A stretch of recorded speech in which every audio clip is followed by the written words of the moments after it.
Welcome to my class. In Microsoft Excel program, there are a number of logical functions given to us. Here a list of all logical functions is given to you. All these functions listed here are discussed in separate video lectures. Let us start. इस particular video lecture के अंदर मैं if function के साथ is blank और sum functions को take up करूंगा और इसी के साथ साथ हम mathematical operator not equal to को भी यूज करेंगे। आइएगा मूव करते हैं एक एग्जाम्पल की तरफ। इस पर्टिकुलर एक्सेल शीट के अंदर मैं एक कार डीलर के केस को टेकअप करूंगा और इस केस में हमें एक छोटी सी टेबल लेफ्ट साइड पे दी गई है जिसके अंदर 3 कॉलम्स हैं। The first one is months, the second one is number of cars sold and the third one is cumulative sum. Number of cars sold के केस के अंदर आप यहाँ पर देख सकते हैं सितंबर और अक्टूबर के महीने के अंदर कोई भी कार की सेल नहीं हुई।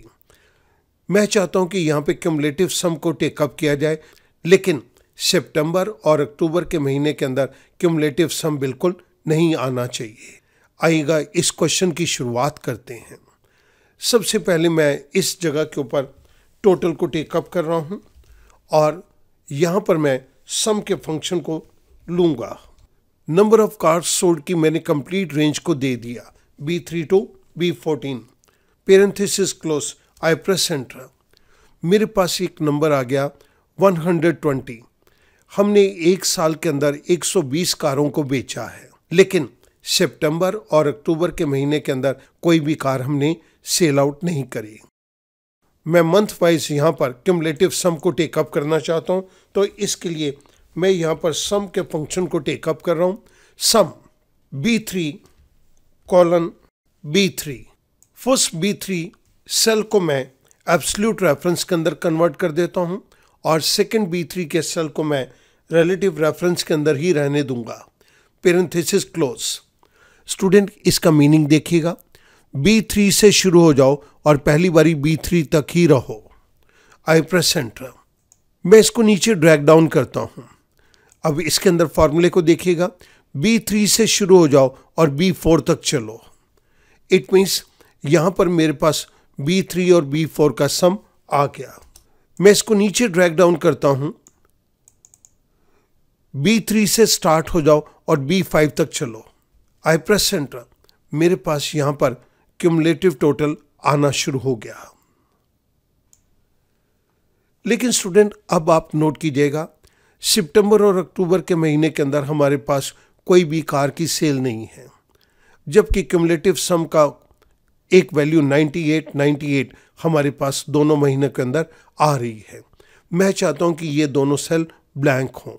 इस बात को मैं 2 मेथड्स के थ्रू आपके सामने करूंगा, लेकिन सबसे पहले हम इस पर्टिकुलर फंक्शन को यहां पर दे देते हैं जो कि हमने अभी यूज किया है। इन 2 सेल्स के अंदर कोई भी वैल्यू ना आए, इसके लिए मैं 2 मेथड्स को अडॉप्ट करूंगा। सबसे पहले मेथड के अंदर मैं इस ब्लैंक के फंक्शन को टेकअप करूंगा विद इफ फंक्शन। सो मैं यहां पर एक फॉर्मूले को लिख रहा हूं। इफ लॉजिकल टेस्ट के केस के अंदर मैं कंप्लीट इस ब्लैंक फंक्शन को दे रहा हूं। इस blank parenthesis start B3 parenthesis close comma double quote start space double quote. अगर तो B3 में कुछ भी नहीं है तो यहां पर ब्लैंक छोड़ दो, और अगर B3 में कुछ है तो यहां पर मुझे सम दे दो। Parenthesis start B3 colon B3। मैं फर्स्ट वाले B3 को एब्सोल्यूट रेफरेंस के अंदर कन्वर्ट कर दूंगा। So I press F4 parenthesis close and if के फंक्शन का पेरेंथेसिस भी मैं यहां पर क्लोज कर रहा हूं। I press enter. जैसे मैंने एंटर प्रेस किया मेरे पास एक वैल्यू आ गई 10। पहले महीने जो सम है दैट इज 10। मैं फिल हैंडल के जरिए इसको नीचे ड्रैग डाउन करता हूं, तो आप देखेंगे जहां पर हमारे पास सितंबर और अक्टूबर के महीने के अंदर डेटा मिसिंग था, यहां पर हमें ब्लैंक मिल गया और हमारा सम 120 आ गया। इसके लिए हमने इस पर्टिकुलर फंक्शन को यूज किया है। अब मैं क्यूमुलेटिव सम को निकालने के लिए एक डिफरेंट मेथड को यहां पर टेक अप करूंगा। इसके जरिए भी हम उन क्यूमुलेटिव सम्स को हाइड कर देंगे जहां पर हमारे डेटा मिसिंग है। This is equals to if B3 not equal to का मैंने मैथमेटिकल ऑपरेटर यहां पर लगाया, डबल कोट स्टार्ट, मैं यहां पर कोई स्पेस नहीं दूंगा, एक बारी और मैंने डबल कोट दे दिया, comma, sum parenthesis start B3 colon B3। मैं फर्स्ट B3 को एब्सोल्यूट रेफरेंस के अंदर कन्वर्ट कर रहा हूं, पेरेंथेसिस क्लोज, कॉमा, एक बारी डबल कोट को फिर स्टार्ट कर रहा हूं, लेकिन मैं फिर कोई स्पेस नहीं दूंगा, double quote close, parenthesis close. Student, यहां पर हम नॉट इक्वल टू के ऑपरेटर को यूज कर रहे हैं, इसके लिए मैं डबल कोट के अंदर कोई स्पेस नहीं दे रहा। आई प्रेस एंटर, मेरे पास जनवरी के महीने का क्यूमुलेटिव सम आ गया 10। मैं फिल हैंडल के जरिए इसको नीचे ड्रैग डाउन करता हूं। आप देख रहे हैं कि इस फंक्शन ने भी हमें जहां पर मिसिंग डेटा था वहां पर हमें कोई वैल्यू नहीं दी। हमने इस सॉल्यूशन के लिए इस पर्टिकुलर फंक्शन को यहां पर यूज किया है। If B3 is not equal to blank, अगर B3 के अंदर कोई ब्लैंक नहीं है तो सम कर दो, नहीं तो ब्लैंक दे दो।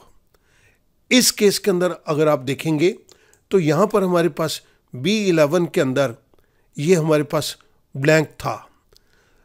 B11 के अंदर अगर ब्लैंक नहीं है तो सम कर दो, और अगर ब्लैंक है तो यहां पर ब्लैंक ही रहने दो। सो इस पर्टिकुलर फंक्शन ने यहां पर ब्लैंक ही रहने दिया। स्टूडेंट, आप नोट करेंगे जब सिंपल क्यूमुलेटिव सम के फंक्शन को हमने टेकअप किया तो हमारे पास जिन महीनों के अंदर कोई सेल नहीं थी वहां पर भी क्यूमुलेटिव सम का वैल्यू आई।